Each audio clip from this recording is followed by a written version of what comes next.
Viewers, the entire country is anxiously waiting to know the reason behind Air India crash on 12th of June at Ahmedabad airport last year. Why did Air India flight AI-171 to London crash just 32 seconds after takeoff? This tragic crash left 260 people dead, 241 on, who were inside the plane and 19 on the ground.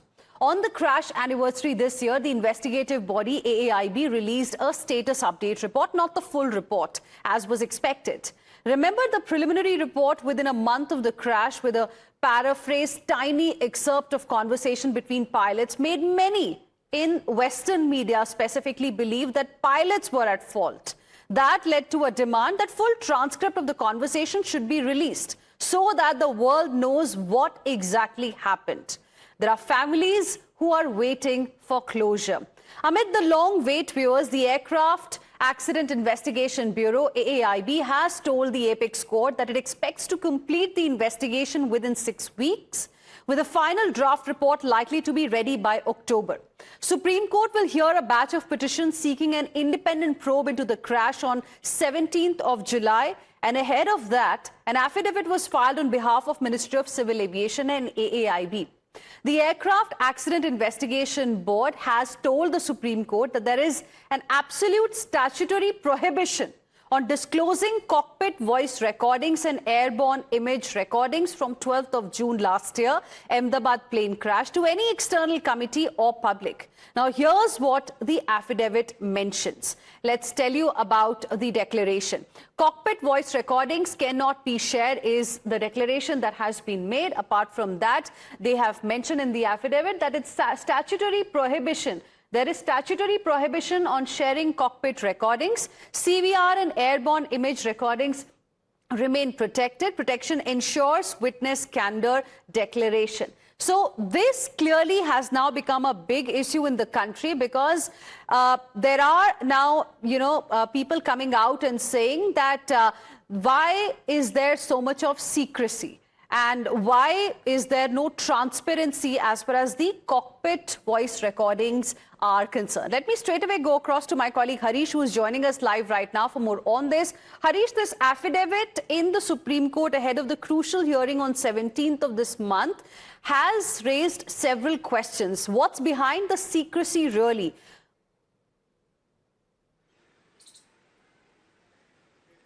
Yes, that's right, Heena. For the benefit of the viewers, so let me say, make it clear that this particular crucial affidavit came in response to 3 petitions. The most important one filed by Pushkar Raj Sabharwal, who happens to be the father of the deceased pilot Sumit Sabharwal, and also Federation of Indian Pilots Safety Matters Foundation, an NGO. 3 petitions had sought an independent probe by a Supreme Court appointed independent committee led by a Supreme Court judge. Because they said they don't trust the AAIB or the Civil Aviation Ministry. They cannot be trusted with a fair, free and impartial probe. And therefore, these were the very elements, components and details these 3 petitioners had sought. Like cockpit voice recorder, airborne image recording, then the discussion between the officers involved in aircraft operations, witness statements, personal information about the passengers, how, in fact, but the affidavit says these details cannot be divulged as per statutory law. It says that law prohibits revelation of these documents and quotes Section 17(5) of the Aircraft Accident Investigation Rule. But very significantly, as you rightly said, within 6 weeks, a preliminary report, and October 2026, a final draft report will come out. We'll see what eventually now happens on 17th of July in the Supreme Court in this particular case. It's going to be very, very important for the families impacted because of this particular air crash. Thank you, Harish, for the moment, for joining us with your inputs on this story. Let's also welcome our guests who are joining us on the broadcast this afternoon on Afternoon Dispatch. We have C.S. Randhawa, President, Federation of Indian Pilots. Also joining us is Sanjay Lazar, aviation expert. Good afternoon to both of you, gentlemen. Thank you for joining us here on Times Now.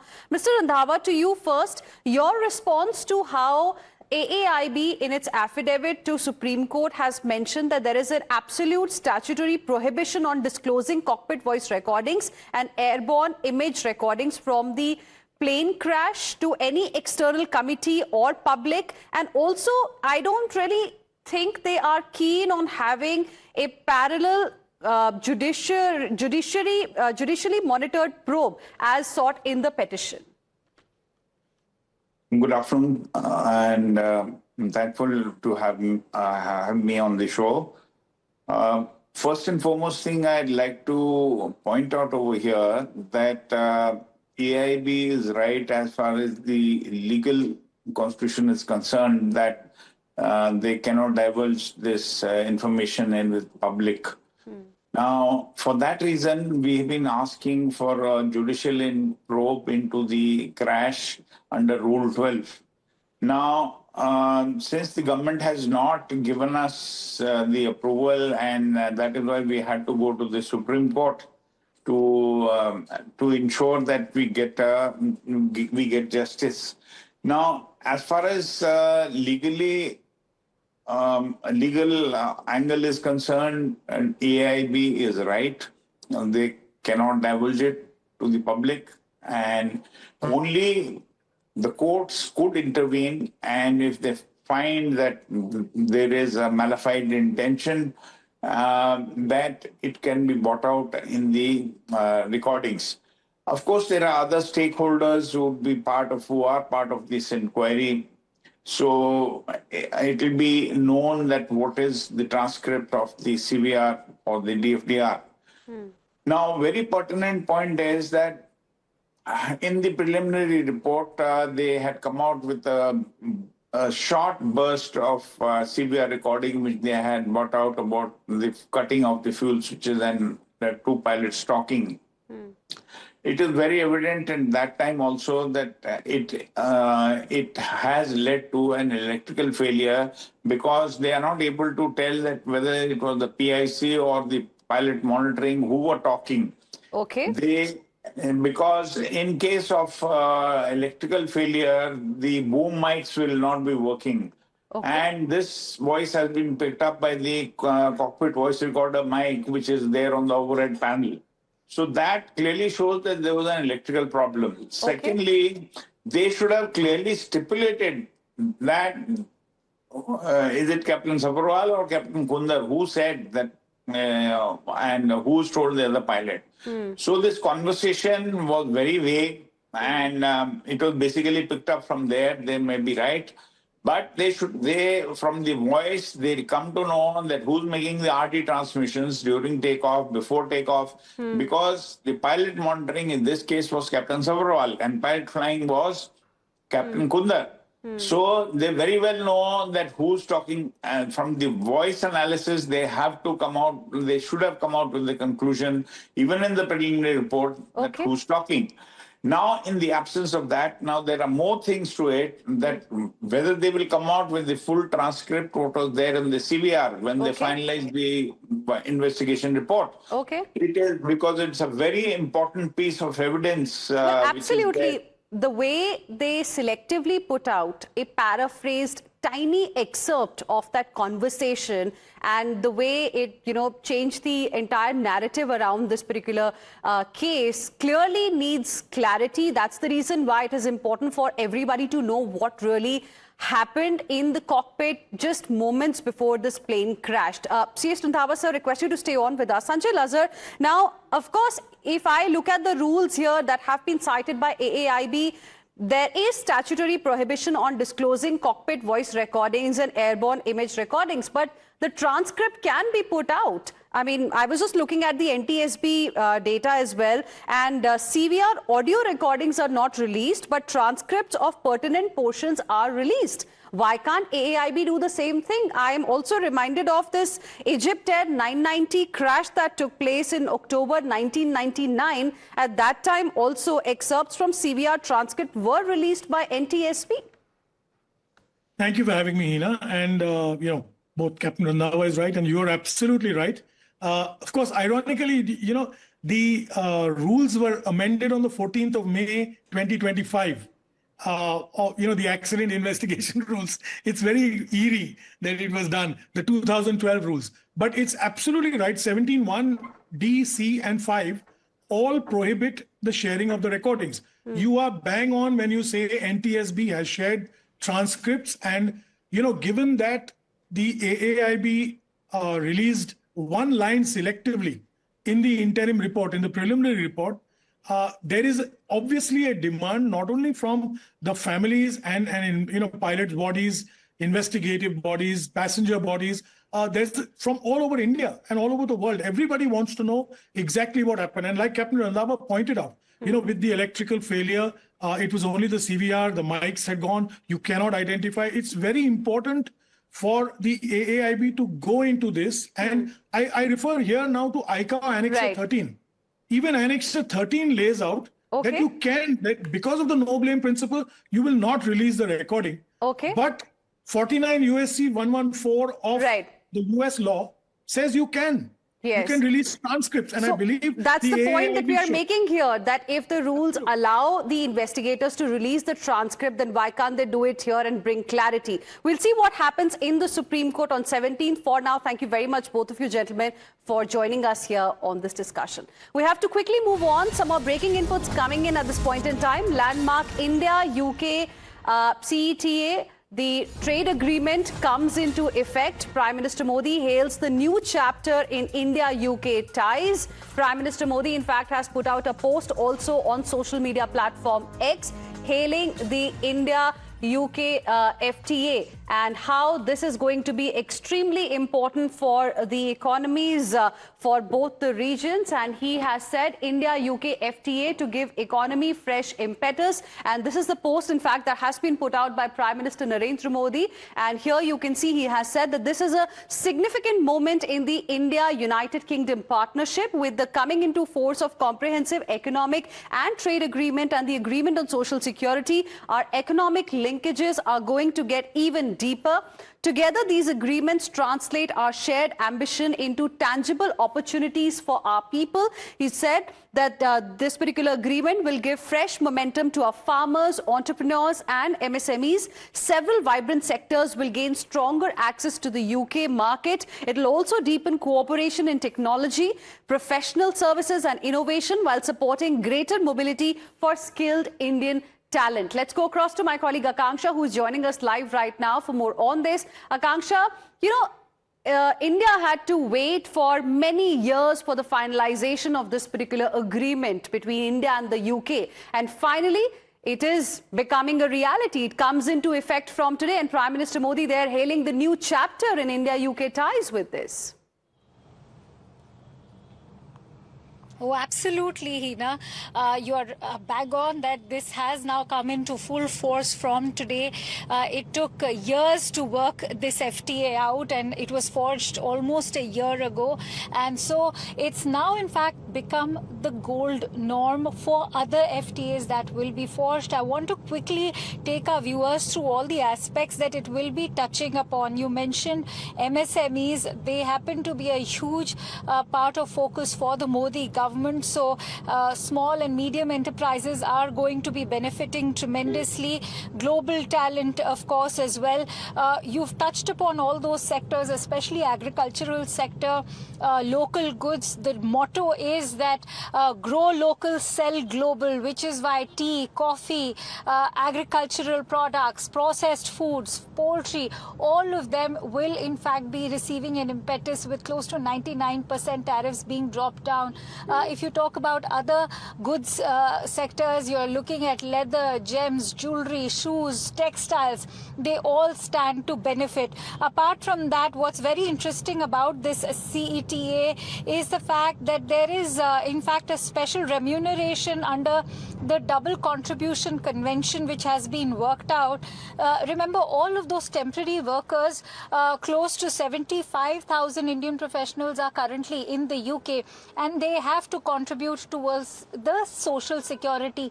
Right. That has been taken away for these temporary workers for a period of 5 years, and that's a very interesting aspect to the CETA. Right. There are 900 companies currently operating. These are Indian companies, so you can expect an overall boost to the Indian economy. All right. Thank you very much, Akanksha, for the moment, for joining us with your inputs on the story. We have to quickly move on and shift our focus to another important update that we are getting at this point in time. Delhi High Court has sought a response from central government and Delhi government on the PIL file regarding ongoing hunger strike of Sonam Wangchuk, climate activist. A PIL, in fact, was filed in Delhi High Court on this particular issue. The petitioner has sought urgent directions to the government to take him to the hospital and force-feed him to save his life. Considering the urgency of the matter, the court has listed it for hearing tomorrow. Let's straight away go across to Deepankar, joining us live right now for more on this. Deepankar, deteriorating health condition of Sonam Wangchuk, who is on a hunger strike. It is day 18 today, is a big cause of concern. And tell us what happened in the Delhi High Court on this.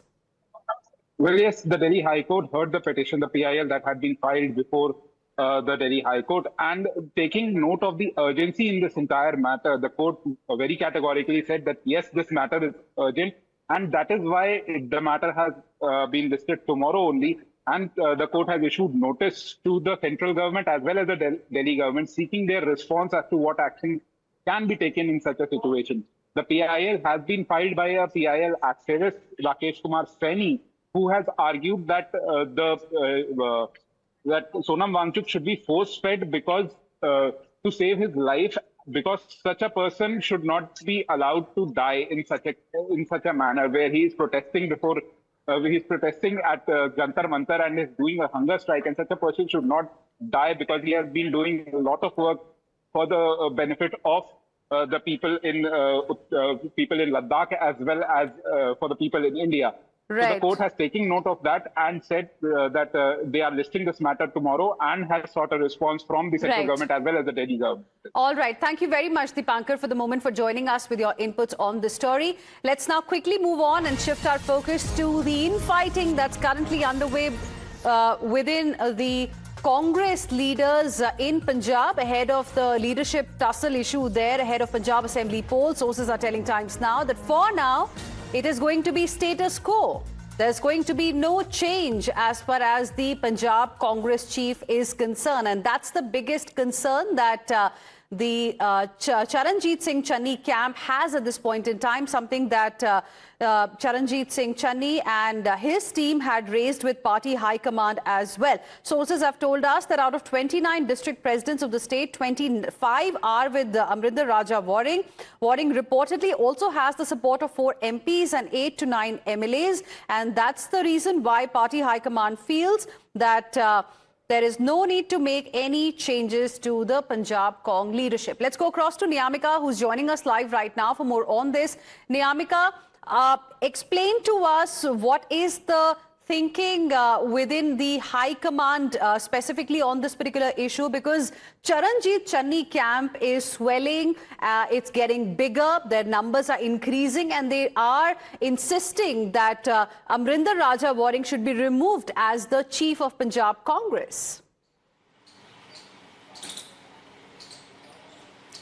Well, yes, it seems like the Punjab Congress rift, the infighting is going to intensify in the upcoming days, because we have seen that how there were several rounds of meetings which have taken place in Chandigarh, and now a report has now been submitted by Mr. Bhupesh Baghel, who is the Punjab Congress in charge, to the General Secretary of Organisation, Mr. K.C. Venugopal, regarding the dissent which was being expressed by Channi camp. As for that reason, we have seen that how Mr. Bhupesh Baghel has also reacted when he was being asked about the media reports of any possibility in the upcoming days for the change in state leadership, to which Mr. Bhupesh Baghel had replied that this is not a game of dolls, as he basically stated, ye gudde gudiyon ka khel nahi hai. So that was clearly an indication which Bhupesh Baghel has stated on record that there is not going to be any change and status quo is going to be maintained. In fact, we have also talked to our sources within the Congress party, and it is being informed that the status quo is expected to be maintained because the majority of the leaders on the ground are in support of Mr. Raja Vadding, whether it is district Congress presidents or the MLAs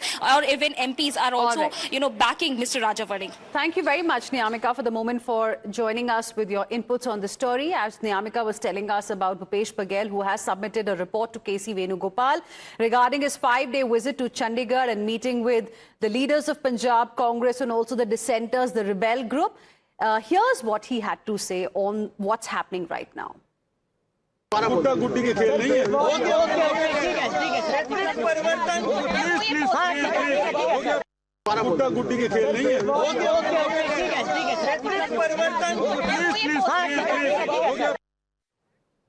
with this, we will slip into another very, very short break. Coming back with lots more. Stay with us.